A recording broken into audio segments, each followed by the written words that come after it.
que foi marcada por esse momento, por essa ruptura, ela ficou muito, houve, digamos assim, variantes. Houve grupos que, digamos, se empolgaram mais pelas mudanças violentas, né? Eu acho que a Revolução Cubana gerou, num certo momento, uma expectativa de que o processo democrático não era um processo adequado nessa transição e que se poderia fazer lá, aqui no Brasil, que tinha que ter acontecido na China, na Rússia, fazer uma revolução armada mesmo. E uma parte importante dos partidos de esquerda começaram a acreditar nessas teses, né? E teve outros que não se empolgaram tanto por esse caminho, né? Então, naquele núcleo, digamos, de jovens que estavam iniciando na sua vida política, houve um esforço também muito grande, parece, do governo, de despolitizar a universidade. O processo começou primeiro com leis draconianas que reprimiam e puniam alunos que tivessem participação política, de confronto com o sistema, aquela coisa toda. Então, nessa época, nós já começávamos a ficar um pouco amedrontados. Segundo, houve fatos concretos de alunos que foram processados e expulsos da universidade, né? E isso se deu principalmente em 1968, quando o processo se tornou mais radicalizado. E alguns entraram, inclusive, para a luta armada.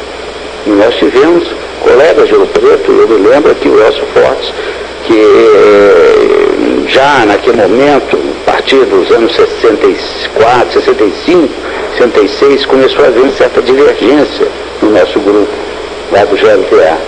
Aqueles que acreditavam mais na radicalização do processo e aqueles que não acreditavam tanto na radicalização do processo.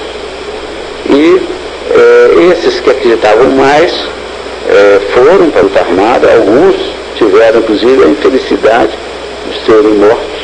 O Elcio foi um deles, morreu acreditando naquilo que ele fazia, mas, na minha opinião, uma perda muito grande, porque era uma pessoa de uma enorme capacidade, de uma sensibilidade extraordinária tinha aquele rapaz, escrevia muito bem, né? E seguramente, se tivesse vivo, estaria dando uma contribuição muito grande ao nosso país, porque era uma pessoa inteligente, sensível, né?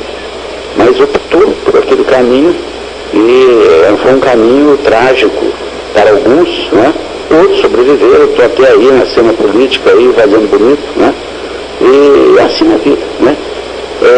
Outros não acreditavam tanto nesse caminho. E eu atribuo muito à pregação do Alceu Moroso Lima, que naquela época falava, gente, as grandes revoluções, elas são silenciosas. Elas não se fazem pela aparência.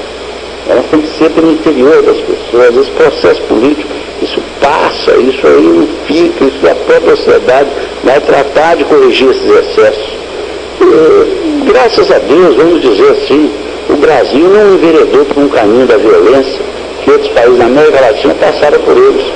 Eu tive a oportunidade, anos depois, já na minha vida profissional, morar no Chile, né? E morei lá numa condição privilegiada, porque era como um observador internacional. Eu trabalhava num assunto que não era nada político, era absolutamente técnico, e num organismo internacional, mas eu vi a tragédia do que é uma sociedade radicalizada e vivendo no radicalismo. O Brasil passou momentos, mas nem a sombra do que aconteceu no Chile e na Argentina. Graças a Deus, as coisas se passaram aqui de um processo, de uma transição mais ou menos bem feita, né? Em que houve de ambas as partes, cederam, né? E temos aí, né?